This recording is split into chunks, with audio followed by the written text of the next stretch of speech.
Potent experiments.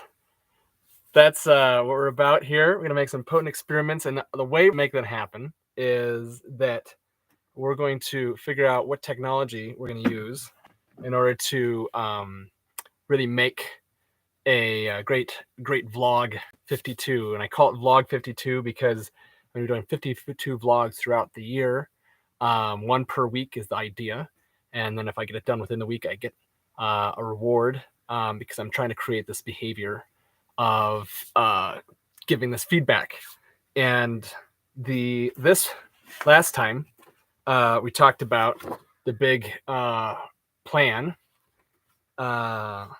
Well, the time before that we talked about the big plan, and last time we focused in on what the current vlog experience is from my side of creating it and what steps I go through. And now I'm going to talk about, in order to project into the future, what do I want this to look like and how I want it to go, what kind of things will I have to learn to make that happen. So since this is like the lens of my experience here, it's going to be a big thing. Look at that little tag. Oh, there. It's all better. There. I'll learn how to dress. That's one of the things I will do. Anyway, so the things that I want to make happen in this vlog, there's a couple technical things I'll have to learn or relearn in some cases.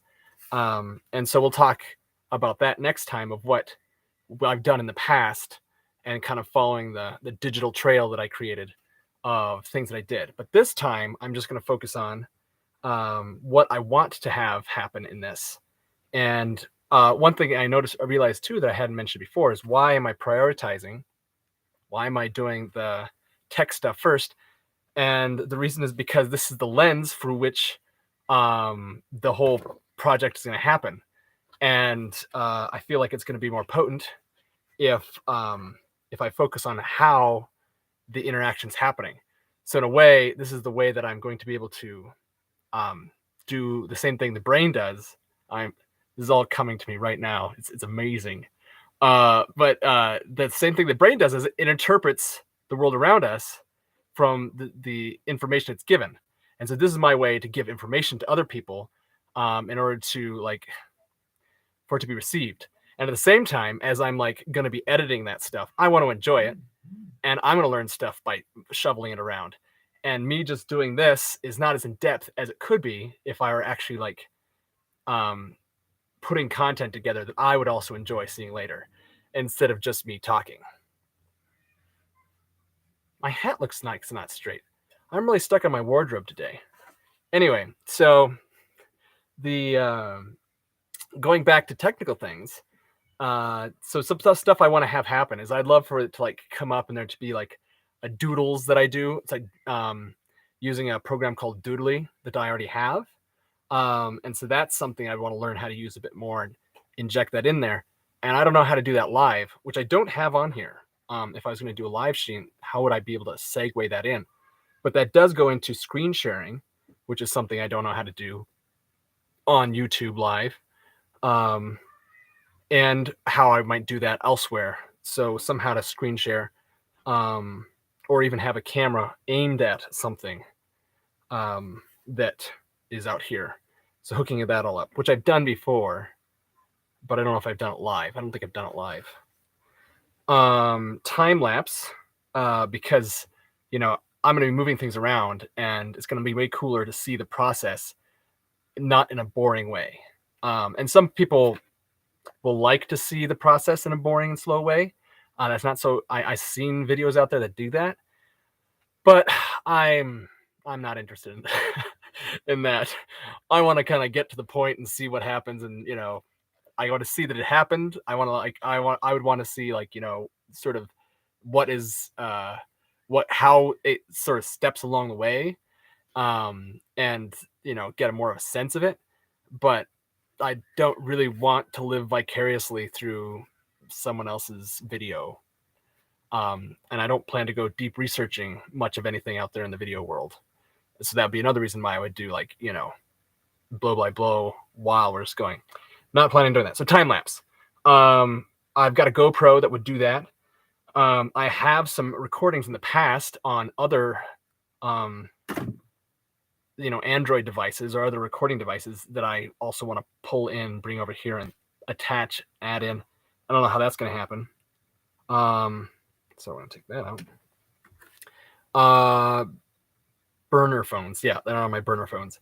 So how to pull that off the burner phones. Old photography.